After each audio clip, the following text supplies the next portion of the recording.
Shalom, puji Tuhan, kita jumpa lagi pada awal November di kebaktian GBI Arauna Online.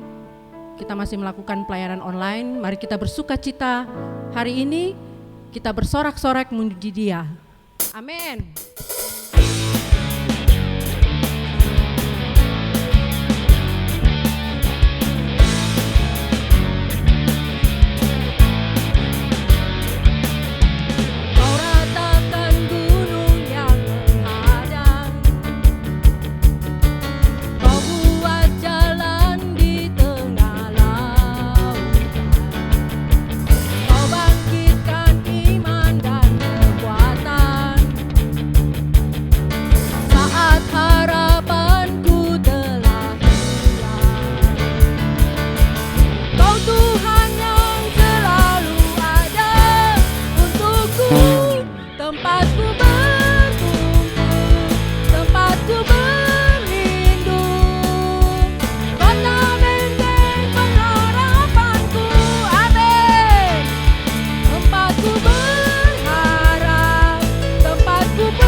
Hati kami Tuhan untuk tinggal bersama-sama dengan Engkau ya Bapa. Kami mengucap syukur ya Bapa untuk Engkau hari ini ya Bapa. Inilah kerinduan kami ya Bapa yang kami bawakan dan lagu kami kepada Engkau.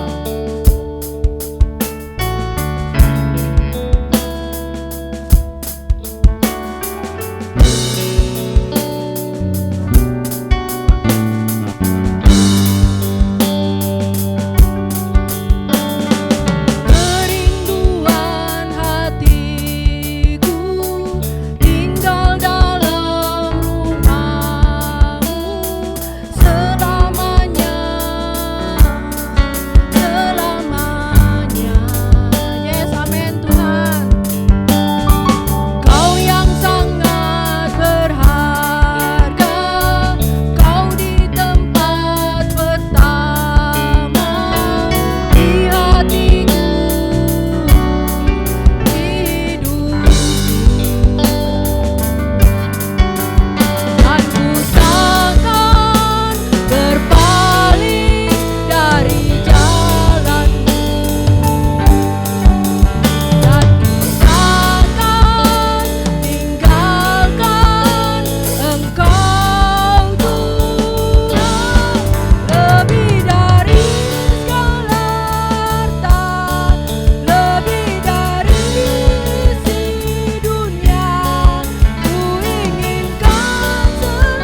Engkau melebihi segala jalan-jalan kami ya Bapa.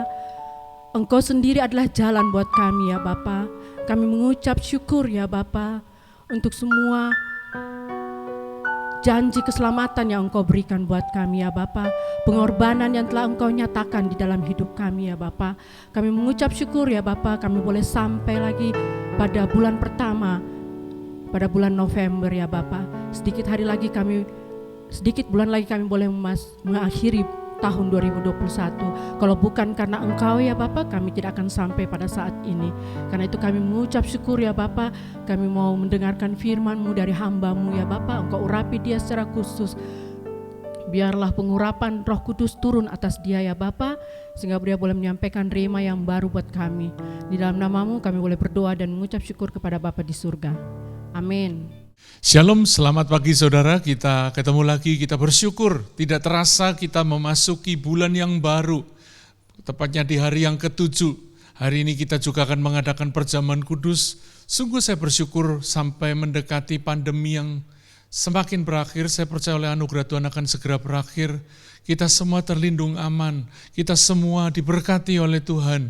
Kesulitan ada, tetapi kita tidak habis. Itu pertanda kasih setia Tuhan yang luar biasa. Mari kita syukuri, kita berterima kasih kepada Tuhan yang menjaga dan melindungi kita.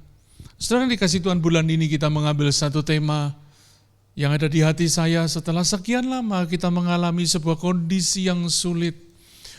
Baik secara jiwa, fisik, kesulitan di semua sisi. Saudara, kita sulit ketemu orang, belum lagi yang kena bisnis, belum lagi yang orang yang punya pergumulan-pergumulan dengan kebiasaan buruknya. Saudara, pada waktu awal pandemi, saya masih ingat bagaimana saya berkata, saudara, jangan sampai pandemi ini berlalu dan kita tidak kemana-mana, kita tidak bertumbuh dalam iman.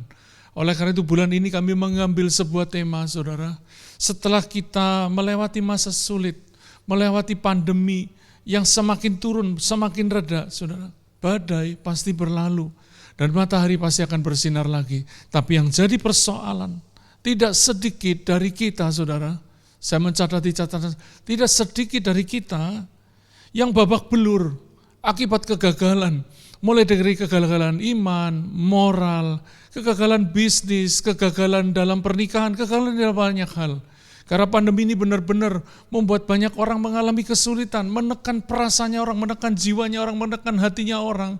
Sehingga tidak sedikit mereka yang mengambil jalan yang salah. Tadi saya sudah katakan baik secara moral, gangguan di pernikahan, kehilangan mimpi, bahkan kehilangan mimpi dan arah dan tujuan hidup. Kita babak belur. Kita babak belur, saudara yang dikasihi Tuhan. Bahkan ketika situasi membaik, tidak banyak orang terjebak, terkurung di situasi yang buruk kemarin. Di situasi buruk tahun lalu, 10 tahun lalu, kita terus babak belur, kita tidak bisa kemana-mana, kita tertekan terus-menerus, dan kita tidak pernah bangkit. Oleh karena itu, bulan ini kita akan mengambil sebuah tema, yaitu tema judulnya recovery. Saudara. Katakan recovery. Tema ini akan menolong kita keluar dari keterpurukan. Ya. Saudara, Tuhan mau kita bangkit kembali dari semua situasi kita. Ya. Apa itu recovery, saudara? Recovery waktu saya belajar membuka kamus, maka di situ dikatakan recovery itu kembali ke keadaan normal. Ini bicara tentang kesehatan, pikiran, dan kekuatan kita. Recovery juga sebuah tindakan atau proses mendapatkan kembali kepemilikan atau kendali atas sesuatu yang dicuri atau hilang, itu recovery. Ya. Tindakan atau proses mengambil kembali, mendapatkan kembali kepemilikan atau kendali atas sesuatu yang hilang. Ada banyak orang kehilangan kendali atas hidupnya sendiri. Mereka terjebak kepada kegagalan moral, kegagalan karakter, kegagalan iman, dan banyak hal yang membuat kita merasa tidak berdaya pada satu titik. Mari kita membuka ayat temanya di dalam Amsal pasal 24 ayat yang ke-16. Ini yang menjadi ayat tema kita bulan ini. Amsal 24 ayat 16 berkata, sebab 7 kali orang benar jatuh, namun ia bangun kembali, tetapi orang fasik akan roboh dalam bencana. Perhatikan ayat ini, sebab 7 kali orang benar jatuh, namun ia bangun kembali, tetapi orang fasik akan roboh dalam bencana. Saudara, saudara, kalau kita membaca di ayat ini ada orang benar jatuh. Saudara, bicara jatuh itu bicara sesuatu yang buruk dan menyakitkan biasanya. Ini bicara tentang kesengsaraan, pencobaan dan kemalangan. Atau sisi yang lain kejatuhan, kehancuran, kerusakan, kalah dalam peperangan, tertawan musuh. Keadaan sulit yang lain yang membuat kita tidak berdaya, saudara. Saudara, jatuh tadi saya katakan di awal juga menyangkut tentang kegagalan moral ya, dan kelemahan iman. Ada banyak orang di waktu pandemi ini bukan jadi baik, mereka semakin berubah menjadi fasik. Mereka bukannya menjadi kuat di dalam iman, mereka malah hidup sembarangan. Dan saudara, pilihan yang salah itu tidak pernah akan membawa kebaikan kepada kita. Tahukah saudara, ada banyak orang tidak menyadari, mereka berpikir bisa hidup bebas, tapi sebenarnya mereka sedang terjerat dalam kehidupan yang kering, hampa, menyesatkan, dan ujungnya nanti adalah kebinasaan. Salah satu jemaat kita berkata, saya lihat Pak Gembala selalu menghubungkan dengan kekekalan. Iya saudara, karena apa gunanya kita dapat seluruh dunia, kita nikmat semuanya, tapi jiwa kita binasa. Tuhan mau kita selamat. Nah, perhatikan kebenaran tadi saudara, agar kita bisa pulih dan tidak terus terjebak atau memberi ruang kepada iblis terus mendakwa kita. Banyak orang membiarkan iblis mendakwa hidupnya. Perhatikan ayat tadi dikatakan, orang benar itu bisa jatuh. Bahkan tadi dikatakan orang benar itu jatuh 7 kali. Angka 7, angka kesempurnaan ini jatuh yang sangat parah sekali. Mau jatuh moral, gagal iman. Waktu ibadah onsite minggu lalu, ya kita puji Tuhan kita sudah mulai onsite tapi belum bisa teratur setiap minggu kita terus memohon tuntunan Tuhan. Semoga kita bisa setiap minggu onsite. Saudara yang dikasihi Tuhan, tadi dikatakan orang benar bisa jatuh. Bahkan jatuhnya bisa sempurna lebih parah dari orang yang tidak benar. Karena tadi dikatakan 7 kali orang benar jatuh. 7 itu angka kesempurnaan. Saudara masih ingat 1 kali Lamek memiliki dendam 7 kali. Kain memiliki dendam 7 kali harus dibalaskan. Lamek berkata 70 kali 7 kali. Saudara yang dikasihi Tuhan, angka 7 menunjuk selalu kepada kesempurnaan. Kepada kesempurnaan. Ini kejatuhan yang sangat fatal kalau menurut ayat ini. Dan di ayat tadi ada 2 tipe orang benar dan orang fasik. Ada 2 tipe orang, satunya orang benar, satunya orang fasik. Saudara dikasih Tuhan, kalau engkau sedang jatuh, engkau sedang gagal, bahkan sangat parah gagalnya, itu manusiawi sebenarnya. Itu sebabnya ayat tadi dikatakan orang benar jatuh 7 kali, bisa jatuh berulang kali. Tapi saya akan bagikan 2 sisi yang berbeda ketika orang benar jatuh dan orang fasik jatuh. Siapa orang benar itu, saudara? Orang benar adalah orang yang dibenarkan oleh Tuhan dan memiliki hidup yang benar. Orang benar itu adalah orang yang bersih hatinya, bersih perbuatannya, murni hatinya, murni dalam tindakannya. Itu orang benar. Mereka bisa jatuh. Sementara orang fasik adalah orang yang tidak takut akan Tuhan.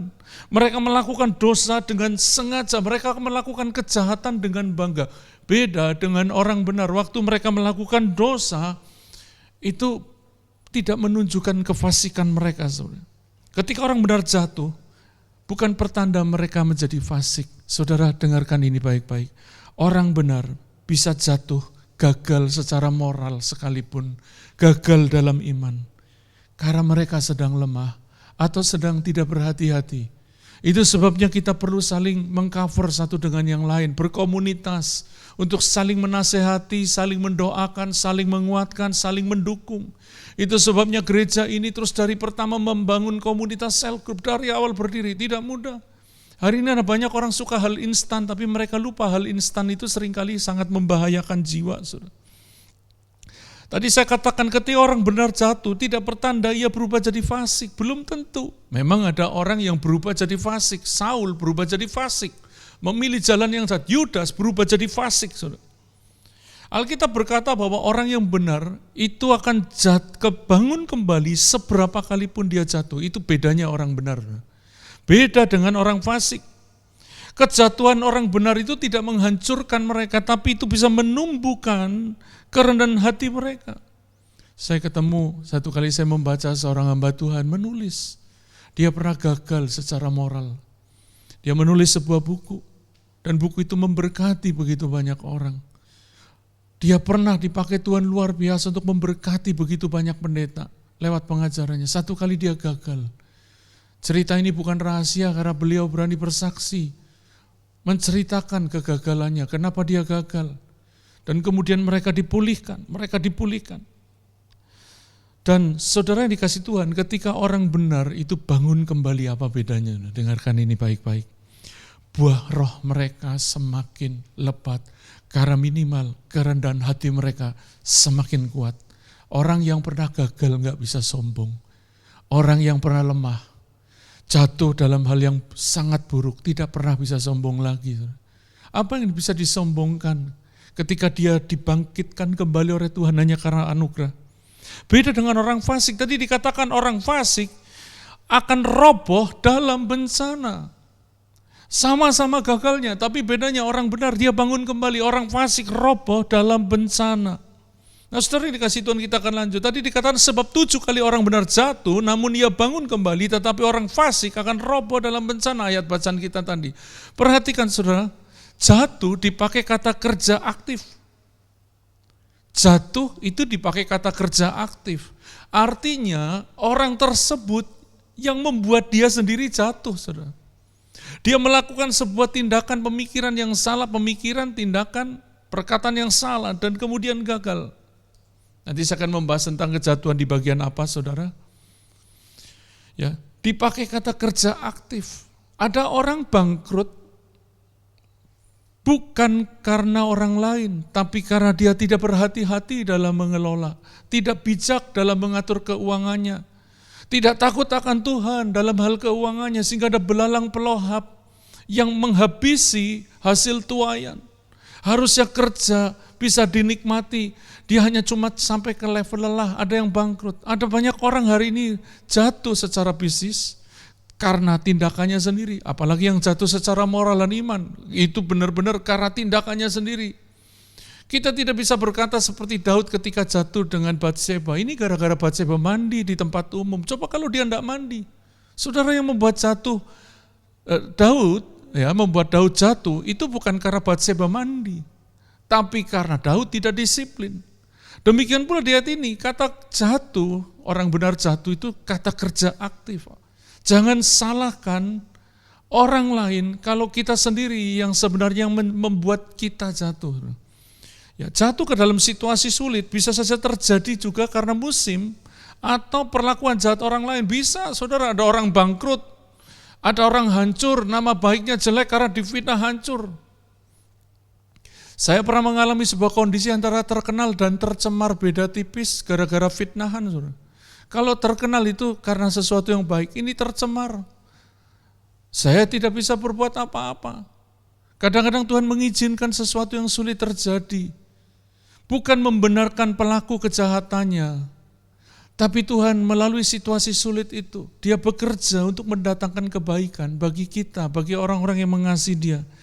Saudara, jangan salahkan orang lain atas kejatuhanmu, karena sesungguhnya tidak ada seorang pun yang bisa benar-benar menjatuhkan kita, menghancurkan kita, merusakkan moral kita, atau media pun sebenarnya tidak ada yang bisa merusakkan moral kita, kecuali kita mengizinkannya, atau bahkan lebih parah adalah kita memilih kejatuhan itu. Oleh karena itu, sudah dengarkan baik-baik, jatuh tadi dipakai kata kerja aktif. Kitalah yang melakukannya, bukan orang lain yang menyebabkannya. Banyak orang suka menyalahkan orang lain, saudara. Ya, jangan suka. Ya, saudara, kita banyak orang suka menyalahkan situasi orang lain. Ini gara-gara kamu, saya jadi begini. Apalagi hari ini banyak orang yang suka berdalih. Suami berdalih, ini gara-gara istriku, Pak, makanya saya begini. Istrinya, ini suamiku, makanya saya begitu. Ribut, saudara. Padahal jatuh, gagal kita terjadi karena pilihan kita yang salah, karena ketidakhati-hatian kita, saudara. Tuhan mau kita bangun kembali, saudara. Tuhan mau kita bangun kembali. Tadi dikatakan, sebab 7 kali orang benar jatuh, dia akan bangun kembali. Kalau jatuh pakai kata kerja aktif, bangun pun dipakai kata kerja aktif. Bangun kembali itu pakai kata kerja aktif. Jangan nunggu orang lain yang membangunkan kita, saudara. Jangan nunggu pendetamu yang membangunkan saudara. Karena kalau tidak pernah mau bangun, saudara tidak akan bangun. Sekalipun situasinya sudah baik, sekalipun kondisi rohanimu di sekitarmu baik, tapi kalau saudara tidak memilih untuk bangkit, bangun kembali, saudara tidak akan pernah bangun. Kata yang sama juga dipakai untuk membangunkan Elia yang sedang terpuruk imannya. Kata-kata bangun, itu juga kata yang dipakai untuk membangunkan Elia ketika Elia sedang merasa putus asa, depresi, ingin mati, merasa tidak berguna. Dia tertidur di bawah pohon arar. Tuhan memerintahkannya dengan tegas, bahkan sampai 2 kali, bangunlah, makanlah. Ini yang membangunkan saya tahun 99 satu kali. Saya merasa hidupku begitu berat, tertekan. Rasanya di pelayanan juga berat. Tiba-tiba kata ini yang disampaikan oleh seseorang kepada saya, membuat saya tersentak, bangun jangan kayak Elia. Wow, tiba-tiba roh saya tersentak. Ya, saya yang harus bangun. Kalau saat ini kau merasa terpuruk secara iman, engkau ambruk dalam moralmu, dan engkau hancur dalam pernikahanmu, hancur dalam pekerjaanmu, bisnismu, atau ekonomimu, atau apapun karaktermu. Bangunlah saat ini, saudara. Karena Tuhan mau kita bangun kembali, katakan bangun kembali. Mari kita melihat 1 Raja-Raja pasal 19 dalam kisah Elia tadi. Waktu dia mendengar utusan Isabel mengancam. Ini baru mendengar kata-kata utusannya Isabel. Elia stres berat. Mari kita lihat di 1 Raja 19 ayat 4 apa yang sedang Elia alami saat itu. Dikatakan, tetapi ia sendiri masuk ke padang gurun. Sehari perjalanan jauhnya, lalu duduk di bawah sebuah pohon arar, kemudian dia ingin mati. Katanya, cukuplah itu ya sekarang ya Tuhan, ambillah nyawaku sebab aku ini tidak lebih baik daripada nenek moyangku. Sesudah itu ia berbaring dan tidur di bawah pohon arar itu. Tetapi tiba-tiba seorang malaikat menyentuh dia serta berkata kepadanya, bangunlah, makanlah saudara. Saudara dikasih Tuhan, pada waktu engkau sedang mengalami kondisi yang terpuruk, ambruk, jatuh, gagal, di semua bidang kehidupanmu, yang utamanya yang saya bawa saudara adalah saat ini dalam sisi iman, moral dan karakter ilahi, engkau gagal terus menerus, saat ini waktunya engkau bangun. Tadi dikatakan makanlah, ketika ia melihat sekitarnya maka pada sebelah kepalanya ada roti bakar dan sebuah kendi berisi air. Ini makanan supranatural. Kenapa saya katakan supranatural? Dia di padang gurun, tidak ada apa-apa, tiba-tiba ada kendi, tiba-tiba ada roti. Sudah Tuhan, saudara, Tuhan bisa membuat berkat supranatural sampai detik ini, dari membuatnya dari yang tidak ada menjadi ada. Dan lalu ia makan dan minum, kemudian berbaring pula. Ternyata Elia masih depresi, masih lemah, dia tidur lagi. Apa yang kemudian terjadi selanjutnya? Tetapi malaikat Tuhan datang untuk kedua kalinya dan menyentuh dia serta berkata, bangunlah, makanlah. Sebab kalau tidak perjalananmu nanti terlalu jauh bagimu. Maka bangunlah ia lalu makan dan minum. Dan oleh kekuatan makanan itu ia berjalan 40 hari 40 malam lamanya. Sampai ke gunung Allah, perhatikan gunung Allah, yakni gunung Horeb. Saudara, pada waktu engkau membutuhkan, engkau dalam kondisi terpuruk dan engkau butuh bangun kembali, yang saudara perlu kerjakan yang pertama adalah makan lebih banyak. Jangan diet firman. Yang saya maksud adalah makan lebih banyak firman Tuhan. Engkau lebih banyak saat teduh merenungkan firman lebih banyak. Jangan malah diet firman, saudara malah banyak makan makanan junk food. Badannya enggak sehat, imannya enggak kuat. Banyak orang di pandemi stres larinya ke makanan, minuman, pokoknya asal makan, pokoknya saya stres, saya butuh makan, minum. Apa yang terjadi? Saudara yang dikasih Tuhan, maka pertambahan berat badan tidak terkendalikan. Seberapa banyak kita yang berat badannya naik selama pandemi? Banyak orang malah banyak makan tapi kurang firman. Apalagi punya alasan, tidak ada ibadah soalnya. Sudah dikasih Tuhan, ibadah online itu tetaplah ibadah. Mau di onsite, di tempat, ataupun secara online itu ibadah. Itu yang sudah perlu kerjakan. Dengan disiplin, kalau engkau beribadah, biar online pun engkau akan beribadah seperti engkau sedang onsite. Itu yang kami kerjakan sepanjang pandemi ini. Sehingga pada waktu kita ngumpul kembali, kami tidak merasa asing untuk beribadah, karena setiap minggu. Saya percaya engkau yang sedang beribadah saat ini, Tuhan sedang menjamah hatimu. Mari kita makan lebih banyak, jangan diet firman, saudara. Nanti engkau kurus kering dalam imanmu, tapi engkau terlalu gemuk dalam dagingmu. Akibatnya, kita semakin tidak terkendali lagi hidupnya, kedagingan kita. Yang pertama tadi makan lebih banyak, double porsi. Tuhan suruh bangun, makan. Yang pertama enggak cukup, disuruh bangun lagi, makan. Saudara jangan pernah merasa cukup merenungkan firman Tuhan. Saya tidak pernah merasa cukup karena jiwa dan roh saya terus berteriak. Saudara. Kalau saudara melihat passion saya, sebenarnya yang saya dapatkan itu dari merenungkan firman setiap hari.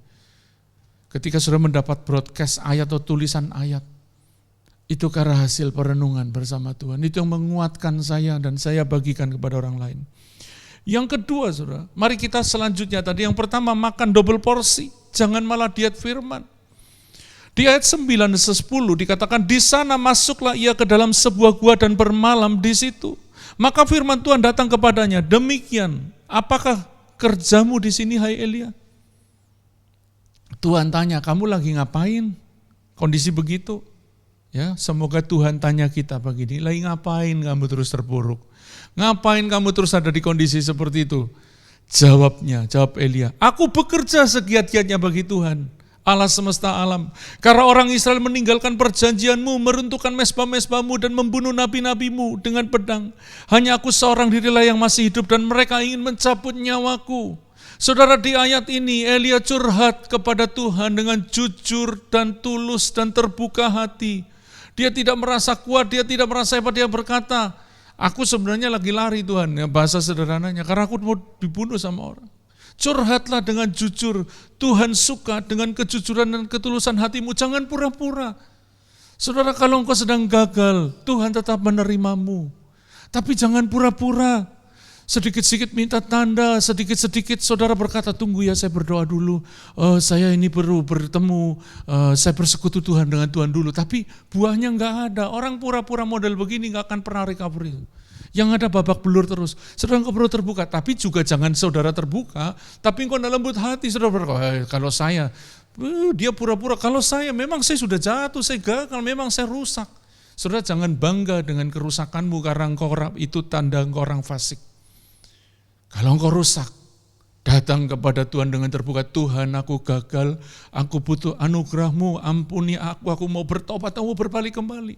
Itu orang benar. Kalau orang fasik, dia akan menggunakan kejatuhannya menjadi alasan untuk membenarkan dirinya. Ya saya jatuh begini, gara-gara si A, membenarkan diri.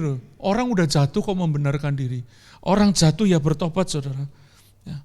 Tadi dikatakan Elia ngomong, aku seorang diri, aku merasa depresi, terbuka di hadapan Tuhan. Apakah Tuhan enggak tahu? Tuhan tanya itu bukan Tuhan tidak tahu, tapi Tuhan mau keterbukaan hati Elia. Tuhan tanya kepada Adam, bukan Tuhan tidak tahu kalau Adam pernah makan buah yang dilarangnya. Tuhan tanya karena Tuhan mau Adam itu terbuka di hadapannya, jujur dengan dirinya dan terbuka kepada Tuhan, lalu kemudian mengakuinya. Ada banyak orang lebih mudah bayar harga yang lebih parah dibanding untuk mengakui kegagalannya. Mereka mencoba menutupi dengan daun-daun ara supaya tidak kelihatan ketelanjangannya seperti Adam. Saudara, engkau perlu jujur, terbuka kepada Tuhan. Alkitab berkata, hendaklah engkau saling mengaku supaya engkau sembuh. Ada banyak orang tidak pulih-pulih karena tidak jujur, enggak terbuka kepada Tuhan. Selanjutnya mari kita baca di ayat 11. Lalu firman-Nya, keluarlah dan berdiri di atas gunung itu di hadapan Tuhan. Maka Tuhan lewat, Tuhan lalu. Angin besar dan kuat yang membelah gunung-gunung dan memecahkan bukit-bukit batu mendahului Tuhan. Tetapi tidak ada Tuhan dalam angin itu. Dan sesudah angin itu datanglah gempa, tetapi tidak ada Tuhan dalam gempa itu. Ada fenomena yang dahsyat, luar biasa, tapi enggak ada Tuhan di situ. Saudara, semoga Arauna tidak cuma fenomenanya dahsyat, tapi enggak ada Tuhan. Kita hebat, menata ibadah sedemikian rupa, Oh, orang kagum, wah keren banget, sound systemnya bagus, khotbahnya tertata rapi. Oh, keren sekali pemain musiknya, sound systemnya semua, penggembilan gambar. Tapi enggak ada Tuhan di tempat itu. Saya rindu Arauna, ada Tuhan di Arauna. Ada Tuhan bertahta, berdaulat, berkuasa, memerintah atas gereja ini. Itu sebabnya mari kita terus merindukan Tuhan. Dan sesudah gempa itu tadi selanjutnya, datanglah api, tetapi tidak ada Tuhan dalam api itu. Dan sesudah api itu datanglah bunyi angin sepoi-sepoi basah. Perhatikan, ada angin besar dan kuat, ada gempa, ada api, dan di semua dikatakan tidak ada Tuhan di dalam suasana seperti itu. Dan sesudah api itu datanglah bunyi angin sepoi-sepoi basah. Saudara, kadang Tuhan melawat tidak pakai merinding-merinding. Tuhan melawat itu seperti pakai angin sepoi-sepoi yang membuat hati tenang, nyaman, tentram. Mungkin tidak meledak-ledak suasananya. Seringkali kita ibadahnya enggak ngangkat. Itu yang mimpin pujian loyo sekali, itu pasti kurang doa puasa. Saudara, kita suka menghakimi orang lain. Tapi tanpa disadari, sebenarnya di kondisi yang saudara anggap tidak ada apa-apanya itu, ada Tuhan di tempat itu. Ada Tuhan di tempat seperti itu. Saudara, tadi kita membaca ayat 13, segera sesudah Elia mendengarnya, ia menyelubungi mukanya dengan jubahnya lalu pergi keluar dan berdiri di pintu gua. Maka datanglah suara kepadanya berbunyi, apakah kerjamu di sini, Elia? Ternyata di tengah suasana yang tenang-tenang itu, Tuhan kembali berbicara. Untuk menunjukkan bahwa fenomena spektakuler belum tentu menunjukkan keberadaan Tuhan. Tapi di tengah kesederhanaan seperti pada online saat ini, engkau bersama anak istrimu, engkau bersama anakmu atau bersama orang tuamu duduk dengan alat yang sederhana, ada Tuhan di tempat seperti itu. Jangan sampai kita malah terlewat ketika Tuhan sedang melawat di dalam kondisi yang sepoi-sepoi. Saudara, kita perlu menyegarkan diri dalam hadirat Tuhan. Engkau perlu hadirat Tuhan. Lebih dari semua kefasihan pendetamu berbicara. Engkau butuh hadirat Tuhan melebihi kehebatan fasilitas, kebaikan fasilitas yang dimiliki gereja ini. Saya selalu berdoa, Tuhan, Roh Kudus ambil alih di setiap mimbarmu, ambil alih. Dan kiranya Roh Kudus saat ini menjamah hidupmu. Menjamah hidupmu karena itu yang menyegarkan kita. Hadirat Tuhan yang menyegarkan kita kembali. Kita menyegarkan kita kembali. Saudara, selanjutnya di ayat 15, ayat 16. Firman Tuhan kepadanya, pergilah, kembalilah ke jalanmu melalui padang gurun ke Damsyik. Dan setelah engkau sampai, engkau harus mengurapi Hazael menjadi raja atas Aram. Juga Yehu, cucu Nimsi, haruslah kau urapi menjadi raja atas Israel. Dan Elisa bin Safat dari Abel Mehola harus kau urapi menjadi nabi menggantikan engkau. Saudara, Tuhan suruh Elia kembali. Dia tadinya lari ke padang gurun dan Tuhan bawa dia ke gunung Allah. Di gunung Allah rohnya dipulihkan. Kiranya kita saat ini seperti Elia di gunung Allah, rohnya dipulihkan dan kita kembali ke jalan kita. Di mana Tuhan kita mau kita berada. Jangan lari, saudara. Jangan lari. Saudara, ada banyak kali tekanan yang rasanya membuat saya kepengin keluar dari tempat di mana Tuhan tempatkan saya. Rasanya kepengin keluar itu puluhan tahun. Tapi saya belajar tidak lari, karena ketika saudara dan saya tidak lari, Tuhan yang akan memulihkan, Tuhan yang memberkati, Tuhan yang menyegarkan hidupmu. Jangan lari, saudara. Kalau engkau mau mengalami recovery, jangan lari, saudara. Jangan lari. Tanya kepada Tuhan, di mana Dia mau kita berada, di mana Dia mau kita melewati jalan itu. Jangan mengambil jalan sendiri. Ada banyak orang mengambil jalan sendiri. Saudara, Elia disuruh kembali, dan ketika Elia mendengarkan firman ini, Tuhan juga memberi visi baru untuk dia mengurapi orang-orang lebih banyak lagi. Elia mengimpartasikan urapannya kepada Yehu, mengimpartasikan urapannya kepada Hazael, mengimpartasikan urapannya kepada Elisa. Sesuatu yang berbeda. Minggu lalu saya khotbah tentang resep di ibadah onsite. Tuhan bisa membentuk kembali menjadi bejana yang lain yang menurut indah di matanya. Kalau engkau merasa gagal, bangun kembali saat ini. Kalau engkau gagal iman, gagal moral, bangun kembali. Kalau gagal bisnis lebih gampang, saudara. Asal kau kuat iman. Saat ini rohmu bangkit, kau bisa melakukan, tapi banyak melakukan yang lebih besar lagi. Tapi banyak orang yang tidak recovery dari iman, dari jiwanya. Dia terus merasa terpuruk, ambruk, tidak bangun-bangun. Saudara, saya akan tutup dengan ini.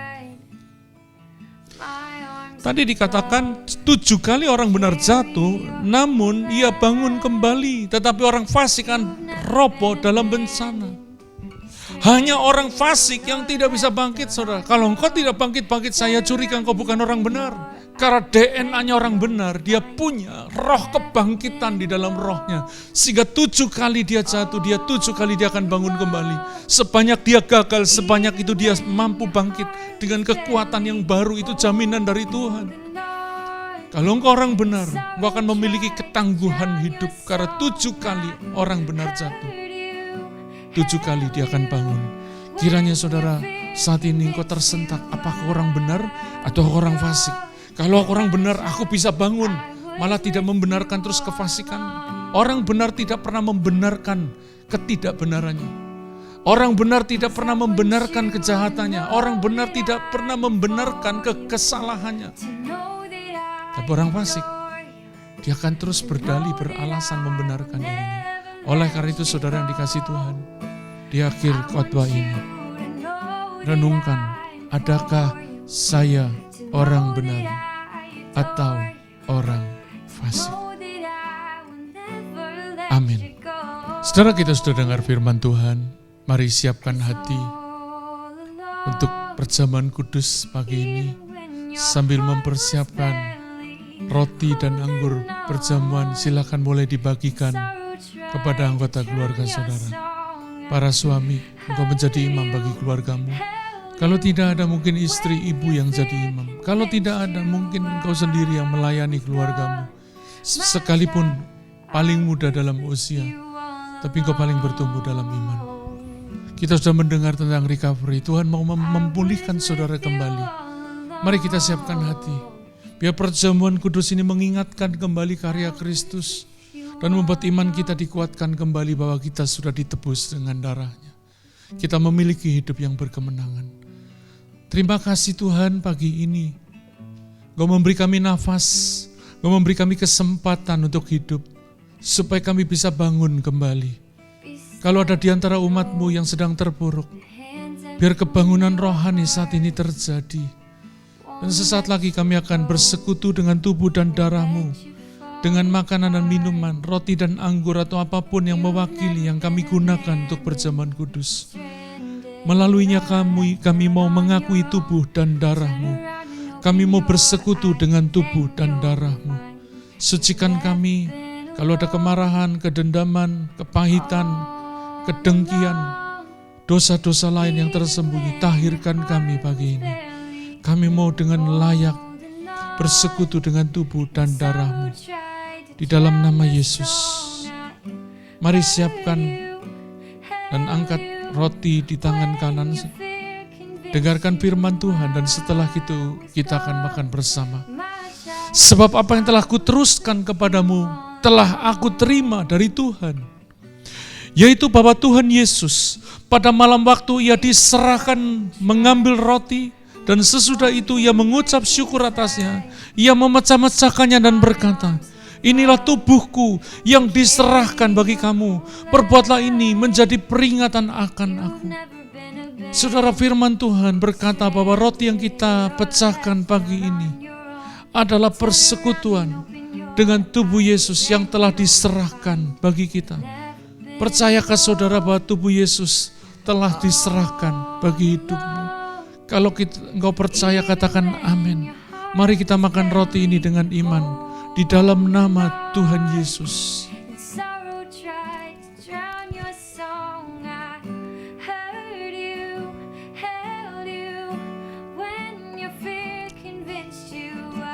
Kami bersyukur tubuh-Mu telah diserahkan bagi kami, dan dengan iman kami menerimanya.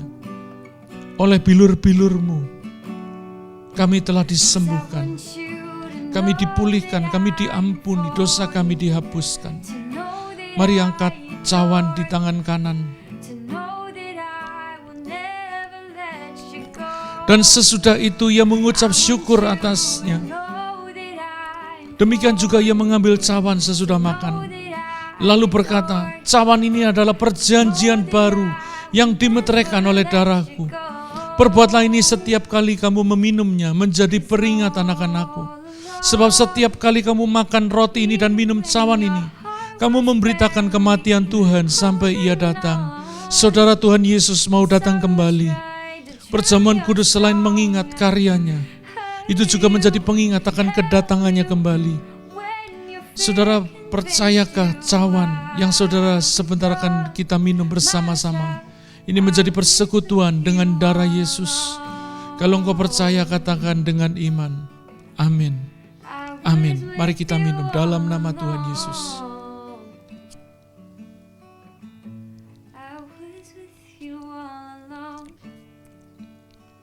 Tuhan, kami percaya kami memiliki perjanjian baru dengan Tuhan.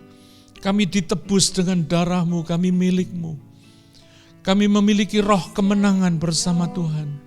Sekalipun kami jatuh, kami tidak sampai tergeletak sebab Tuhan menopang tangan kami. Kami bisa bangun kembali karena di dalam roh kami adalah roh kebangkitan. Roh kebangkitan Kristus. Kami percaya Tuhan, kami bisa bangun kembali, kami bisa bangkit kembali dari keterpurukan, kegagalan moral, kegagalan iman, kegagalan dalam pekerjaan, kegagalan dalam bisnis. Kami sanggup bangkit kembali karena di dalam roh kami ada roh yang lebih besar dibanding dengan roh yang ada di dalam dunia ini. Terima kasih Tuhan. Di akhir ibadah ini kami mau berdoa untuk mereka yang sakit, yang sedang membutuhkan mujizat. Kami berdoa untuk mereka yang sakit jantung, kanker, asma, diabetes, atau apapun yang membutuhkan karya Tuhan yang ajaib. Kami berdoa, kesembuhan ilahi terjadi saat ini. Dalam nama Yesus, kesembuhan ilahi terjadi. Kami juga bersyukur di akhir ibadah ini, karena bangsa kami mulai pulih dari pandemi. Biar ini tidak naik lagi, kasusnya berhenti dengan ajaib. Orang-orang sembuh, tidak ada lagi kematian-kematian yang mengerikan.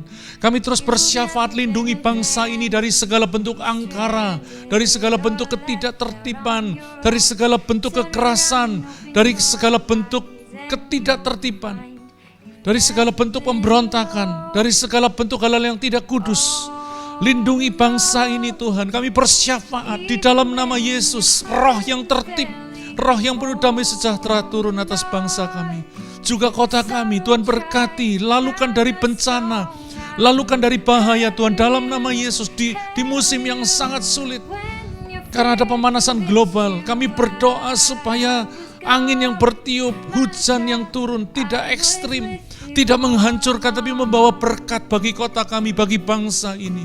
Lindungi Tuhan dari gempa, sehingga gempa yang terjadi hanya sekedar bencana yang tidak menghancurkan. Gempa itu hanya goncangan lempeng bumi tapi tidak merusak dan membinasakan. Lindungi kami Tuhan, berkati pemerintah kami. Terima kasih Tuhan. Kami mau mengakhiri ibadah Arauna pagi ini. Kiranya Engkau memberkati umat-Mu. Tumpangkan tangan-Mu atas umat-Mu Tuhan. Mari arahkan hati saudara dan terima berkat Tuhan. Tuhan memberkati engkau dan melindungi engkau. Tuhan menyinari engkau dengan wajahnya dan memberi engkau kasih karunia. Tuhan menghadapkan wajahnya kepadamu dan memberi engkau damai sejahtera. Di dalam nama Tuhan Yesus turunlah berkat Allah yang ajaib itu. Damai sejahtera Allah yang melampaui segala akal itu terjadi saat ini. Yang percaya katakan amin. Tuhan memberkati. I was with you all along.